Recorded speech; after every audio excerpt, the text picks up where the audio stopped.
வணக்கம். இன்னைக்கு நாம ஒரு ரொம்ப சுவாரஸ்யமான அதே சமயம் ரொம்ப ஆழமான ஒரு அறநெறி ஆய்வ பத்தி தான் பார்க்க போறோம். சின்ன வயசுல நாம கேட்ட ஒரு சாதாரண பறவைகள் கதைய ஒரு அறநெறி பேராசிரியரோட பார்வையிலிருந்து நடத்தை சார்ந்த ஒரு உளவியல் ஆய்வா அனலைஸ் பண்ண போறோம்.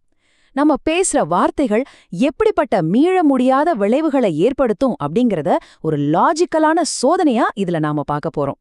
இதிலிருந்து நாம வீசுற ஒவ்வொரு வார்த்தைக்கும் எவ்வளவு வெயிட் இருக்கு, அது நம்ம வாழ்க்கையே எப்படி மாத்தி போடுன்னு ரொம்ப தெளிவா நாம புரிஞ்சுக்கலாம். இந்த ஆய்வுக்குள்ள போறதுக்கு முன்னாடி 2 முக்கியமான வார்த்தைகளுக்கான அர்த்தத்தை நம்ம தெளிவாக்கிப்போம். 1, சொல் ஆணவம். அதாவது விளைவுகளை பத்தி கொஞ்சம் கூட யோசிக்காம மத்தவங்கள காயப்படுத்துற மாதிரி ரொம்ப அலட்சியமாவும் திமிராவும் பேசுறது. 2வது, முன்னெச்சரிக்கை இல்லனா விவேகம் சொல்லலாம்.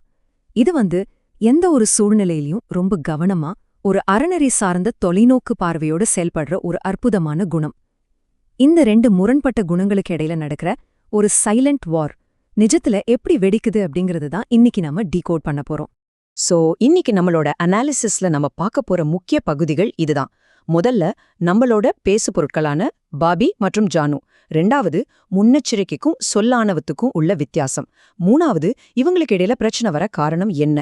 4வது, அதோட சோகமான விளைவுகள். அப்புறம் கடைசியா இறுதியான ஒரு அறநெறி தீர்ப்பு.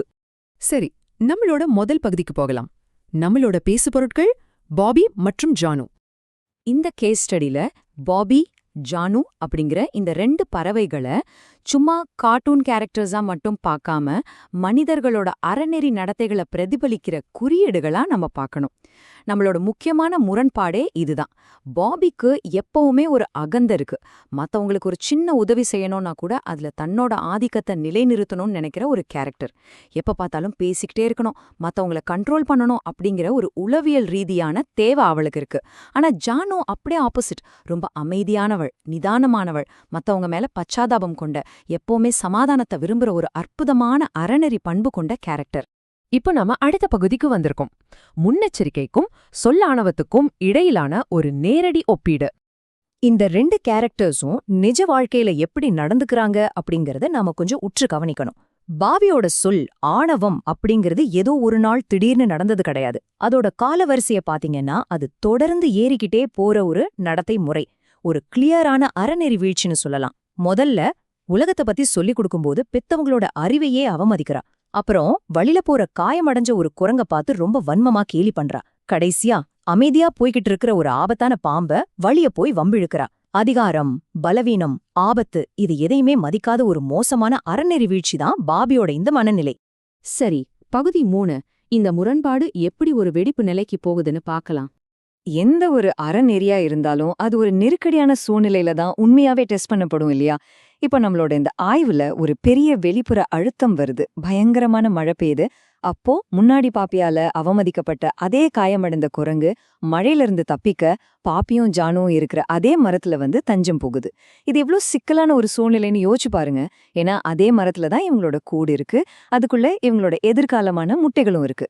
ஒரு ஆபத்தான அந்நியரோட வருகை நம்மளோட இந்த 2 முரண்பட்ட ஆளுமைகளையும் ஒரு ரொம்ப கடினமான அறநெறி முடிவுக்கு தள்ளுது.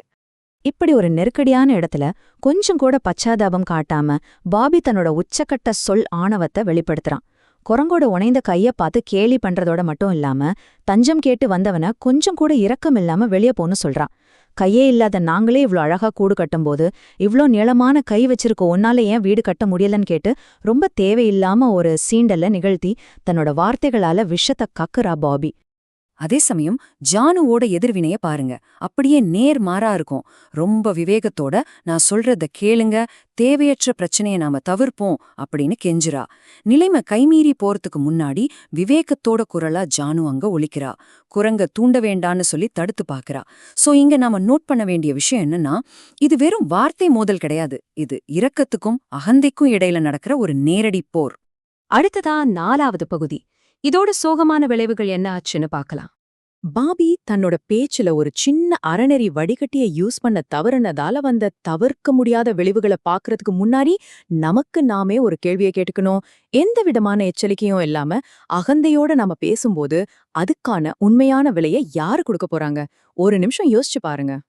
இதோட விளைவு ரொம்ப லாஜிக்கலானது, ஆனா முற்றிலும் அழிவுகரமானது. பாபியோட கேலி பேச்சால ஆத்திரமடைந்த குரங்கு அவளோட சவாலை ஏத்துக்குது. அடுத்த செகண்டே அவங்களோட கூட்ட அழிச்சு முட்டைகளெல்லாம் உடைச்சு வீசுது. நம்ம பேசுற வார்த்தைகள் வெறும் காத்துல கரையிற ஒலிகள் கிடையாது. அது மீள முடியாத ரொம்ப நேரடியான பௌதிக விளைவுகளையும் பெரிய இழப்புகளையும் ஏற்படுத்துற ஆயுதங்கள் அப்படிங்கிறது இந்த சங்கிலி தொடர் நிகழ்வு நமக்கு ரொம்ப அழகா ஆனா சோகமா விளக்குது.